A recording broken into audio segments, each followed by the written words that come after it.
Guys, ganap for today's video, guys. Ayan.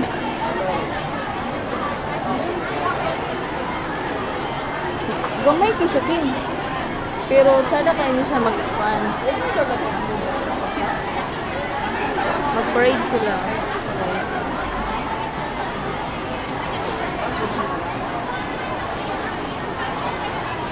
Pangit lang ni siya kay dili ma-zoom.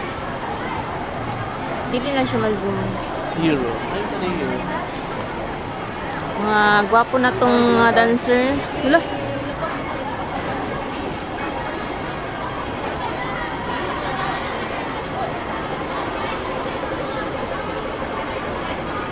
Mag-parade sila guys sa look at that. Pero, wala pa.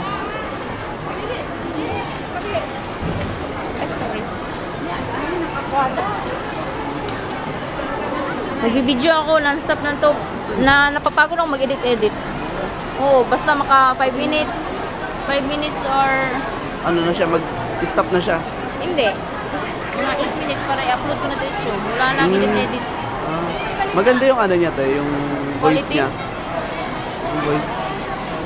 May okay naman siya. Okay siya. Iyan, i-upload ko yan. Tapos ano, i-send ko sa'yo kung ano yung... Basta kayo yung artista dito.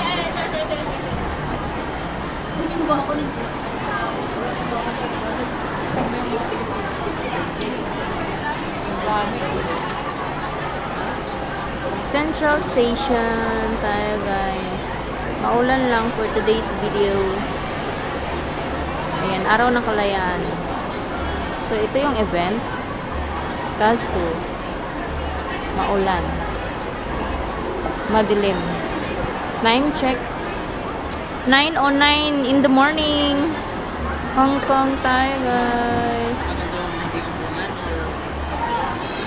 Peak cam, you know. Talikod! Talikod! Ano? Yan, madilim pala. Ang camera niyo parang laruan.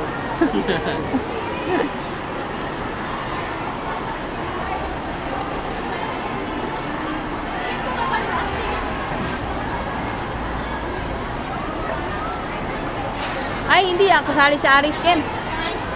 Ah. Pero may mga pandaki na wala sabi.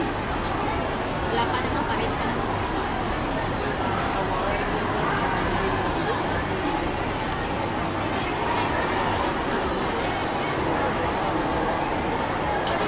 Wala lang si signal da.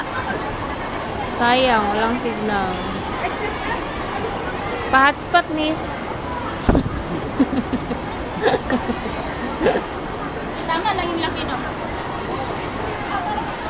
Tingnan niyo yung mga beauty dito na mga Hong Kong OFW Hong Kong. Dito pwede mag-ano yung Hindi pwede. ay, insert ko na lang kayo.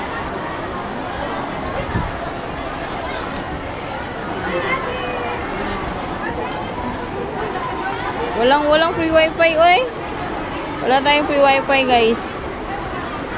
Wala tayong network sa Hong Kong. Touchdown Hong Kong. Mas marami talagang Pinoy, no? No? Daming Pinoy ba? Grabe. Wala na. Magsilayas ng mga tao sa Pinas. Sa ibang bansa na lahat. Oo, so Mamamatay tayo dun sa gutom. Taiwan. 300 per day. Kurik. Patay pa sa trabaho dun. 60%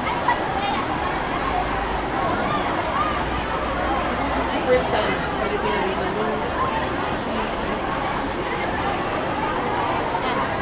Ay, tingnan mo. Kasi ano, ito. So dito lang ganito be.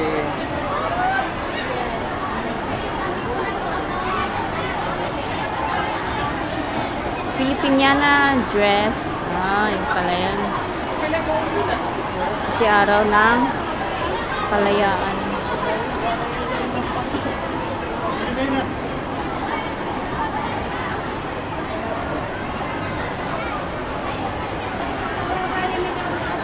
Mga babae talaga dito sa Hong Kong.